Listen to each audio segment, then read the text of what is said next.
Hey friends, Ash here with Gents. Hope that you're doing well. So the other day I was doing something that I'm sure a lot of you have done, sprayed on a fragrance, and I thought to myself, man, I'd pay double for that, it's so good. Then a light bulb went off. Not a really bright light bulb, one of those ones that's kind of flickering, but still a light bulb. What are some fragrances that I would actually pay double for and I wouldn't feel bad about it? Well, I gathered up 15 of those fragrances right here. We're gonna run through them really quickly because that's a lot of stuff to cover. I'm gonna show you guys some of the fragrances that I would personally pay double for and wouldn't feel bad about it. Well, not super bad.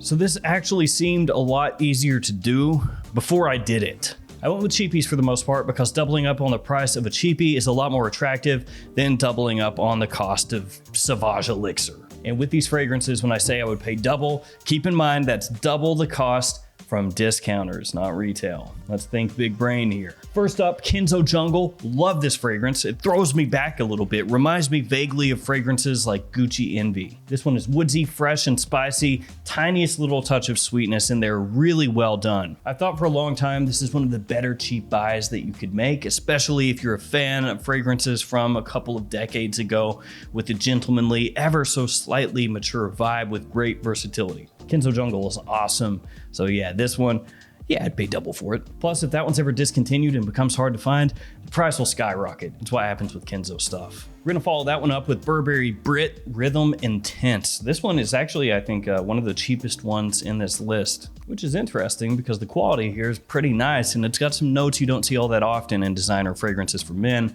including fig and raspberry. We've also got pepper, leather, and vanilla, along with a bunch of other notes. This is gonna be more of a fall and wintertime fragrance. It's got good performance, so it's gonna project, it's gonna last, but it also has this slight bit of freshness in there as well. So even though it does have that good performance, it's not going to be too overwhelming for the people around you, unless you go crazy with the trigger and then all bets are off. And BURBERRY is a house you should keep your eyes on if you're looking for fragrances on the cheap, because you don't want to spend very much money, but you want something that's nice quality. Check BURBERRY out. They've got a lot of fragrances at discounters that are cheap. Now this next one is, I think, the most expensive one out of all these. It's Gentlemen Only from Givenchy. Yeah, Gentlemen Only. We hardly knew thee. Everything now is gentleman, but back then it was gentlemen only. The Gentlemen Only line did have a bunch of flankers. They were mainly situated around being clean, casual, fresh fragrances with a nice gentlemanly touch, as compared to the Gentleman line, which is focusing on iris. And typically they're a bit heavier, less spicy than these. Vetiver, cedar, and incense are gonna give you a slightly smoky, but nice masculine base. And then you have fresh spices and a touch of citrus in the top here as well. It really is a great kind of all year versatile scent that nowadays is overlooked because it's basically walking the plank, walking the green mile. Now this one doesn't get talked about all that much. It's Bogart Pour Homme by Jacques Bogart. I like just saying the name, Bogart. Don't be Bogart in that fragrance, man.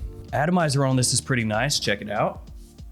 Not bad. Presentation is growing on me. It's really simple, but it looks good. And this one is mad cheap, so double up the price of this, it's still not that bad. It's got tonka, patchouli, lavender, and florals. It is maybe a little bit more mature than some of the other fragrances on here, but it doesn't come across smelling like a grandpa fragrance or anything like that. Shout out to all the grandpas out there, underappreciated, the grandpas. Some people have actually compared this to Pure Havane and Naxos by Xerjoff. It's not quite there. Those are more sweet tobacco fragrances, and you're not gonna find quite as much of that in this scent. This one with more of a focus on that patchouli and lavender and then the sweetness coming from the tonka. Could you maybe think it has kind of a tobacco leaf feel to it? Sure, just don't go into it thinking it's gonna be a super sweet pipe tobacco. It is very nice though, and the quality is much higher than the price you're gonna pay here. Now this next one, a lot of you are gonna crap on, but it's something I like, man. It's the one gray. What are you gonna do? When you like something, you just gotta own it. Grapefruit, cardamom, vetiver, and tobacco basically takes the one DNA, strips away most of that amber, most of that sweet spiciness, and replaces it with a very easygoing vetiver. As has been said numerous times, basically this is what happens when you take the one and filter it through the lens of being an office fragrance. there's just that little hint of the 1-DNA in there that does poke through, so you get a little bit of that sweetness that kind of sifts up from the bottom up to the top. I like it, like I said. And for better or for worse, it's one of the cheapest fragrances in the one line from discounters. Is that because it's not selling as well as some of the others and it's being liquidated off? Possibly, but that works out well for me here. You could also go with the one Eau de Toilette. I think that one is usually pretty cheap as well. Then we're gonna hop on over to Montblanc with Legend Spirit. Basically their take on Invictus Aqua. You guys know I'm not a huge fan of Invictus. It is what it is, but Legend Spirit is still a very wearable, very pleasant, compliment pulling, versatile scent for spring and summer. It has grapefruit, water, lavender, musk, and woods in here. For the price, it is a great buy. And that goes actually for a number of the fragrances in the Legend line. Typically at discounters, it's not a super expensive line of scents. So if you didn't like Legend Spirit, maybe you could find the original Legend, something like that, for a good deal as well. Next one has a lot of meaning to me. It is the Dreamer from Versace. And this is a very divisive fragrance. You'll have some people out there that say the Dreamer is one of the best fragrances that Versace has ever done.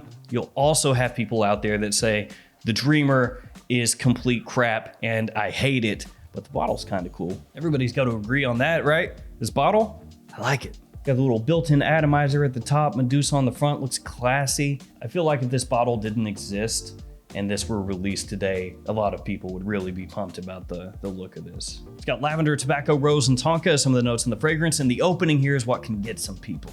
They'll smell it in the open, they'll think, no, it's a little rough, it's maybe too herbal, whatever. There's a multitude of reasons that somebody may not like the opening. It is definitely the most challenging part if you want to say that. Personally, I love the opening, as I've said a bunch of times, and as it dries down, it does get more enjoyable for those people who don't like the opening. Beware though that that one does have the possibility of turning people away right away. Then I'm gonna go with AZZARO Visit after that. I haven't talked about this one for a minute. It reminds me of Gucci Rush. Discontinued, much more expensive than AZZARO's Visit. Like Gucci Rush though, AZZARO Visit is probably not going to appeal as much to younger guys nowadays. And that's because it's gonna give you that dry, almost papery woodiness, along with a good amount of fresh spices. The bottle is very different. Atomizer right here, built into the top. So Visit is that sort of scent where if you like this style of fragrance, you'll probably love it, really love it. If you don't though, probably gonna hate it. The big positive, doesn't cost much at all. Stuff like Visit, you don't really see that coming out anymore. Now I'm gonna hit you with two real old school gems, one right after the other. First up, Quorum. I think this is actually probably the cheapest one here, not Burberry Brit Rhythm, this one, because you can get 100 milliliters of this for under $20. I think close to the 15 range. Yeah, it's really cheap, which you can tell when you hold this. It doesn't look premium. The cap is cheap, it's flimsy. And then the atomizer does not look great. Crimped on, there's no collar here to hide the crimping. It's just there. What you see is what you get. Really masculine. I think this came out in '81, so right at the turn of the decade there. It smells similar to Polo Green to an extent, and it has some of those quintessential notes in it from that era. Pine, oak moss, tobacco, leather, carnation, notes like that. You're gonna find all of it here. Obviously, this is only going to appeal to people that like that old school style of fragrance. Younger guys not gonna like this one so much unless, again, they like that old school style of fragrance. Don't go into this thinking, oh, maybe it's not too throwbackish. It is, but it smells great. If you appreciate that type of scent, you're gonna love it. And after that, Drakkar Noir. I gotta put Drakkar Noir in here. Yes, I would obviously pay double for this. Plus it matches my shirt. A lot of the same notes you're gonna find in here that were in Quorum. Yes, you're gonna find lavender, you're gonna find oak moss, you're gonna find leather. Drakkar Noir to me is still one of the best smelling fragrances that I've ever smelled. A lot of people are not going to agree with that, and I get it. It was worn to death, it's old, it's reformulated, it's dated, whatever. I still think that it is great. One of my favorite fragrances, Drakkar Noir. Up next, Pepe Jeans Celebrate. I think this is a great amalgamation of a bunch of fragrances that have come out over the past few years, put into a bottle, and given a great price tag. Cacao, cinnamon, tonka, amberwood, and black currant, some of the notes in the fragrance. Got a little bit of tart sweetness in there, got warmth as it dries down, really appealing, easy to wear stuff. Not many people are gonna be wearing this because it's Pepe Jeans, especially in the US. How many people are gonna be rocking this?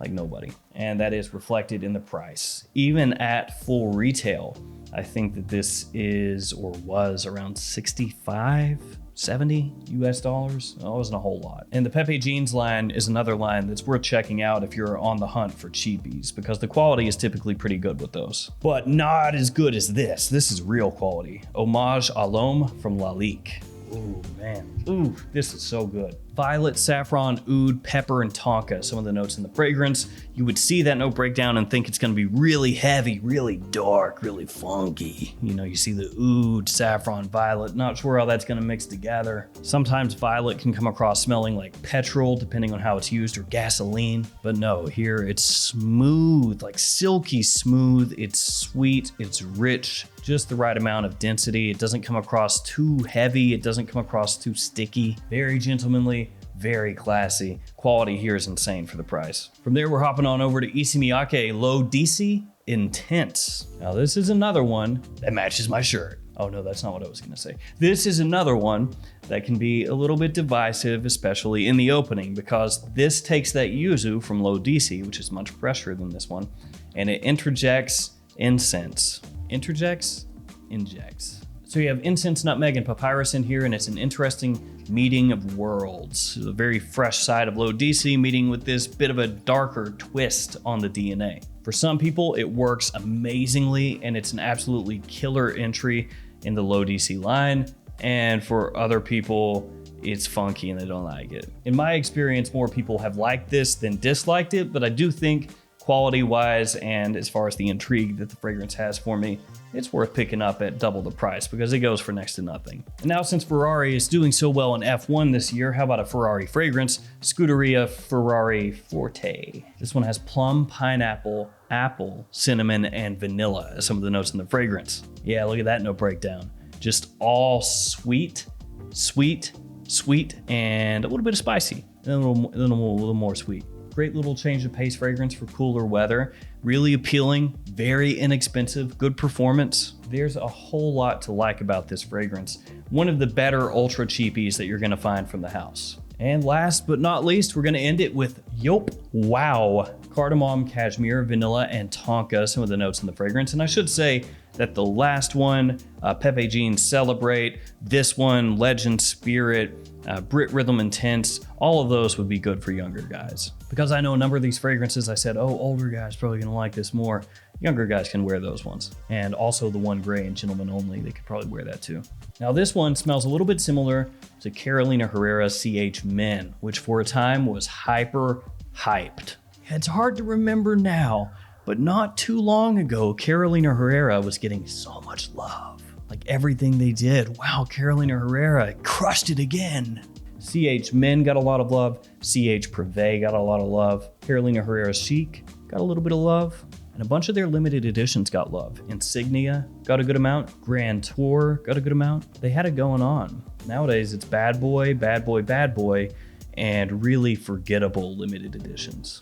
Went off on a Herrera tangent there. Anyway, this smells a bit similar to Carolina Herrera's CH Men, only much, much, much cheaper. The vanilla tonka combo with cardamom smells great. The cashmere gives it a little bit of fuzziness.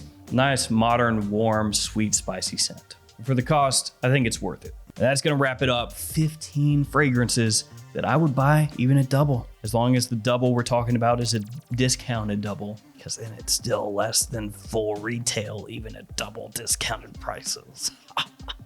All right, guys, that's gonna do it for me. Thank you for hanging with me. Let me know in the comments something that you would pay double for. Again, discounted prices. And I'll see you guys tomorrow with another fragrance video. See you later.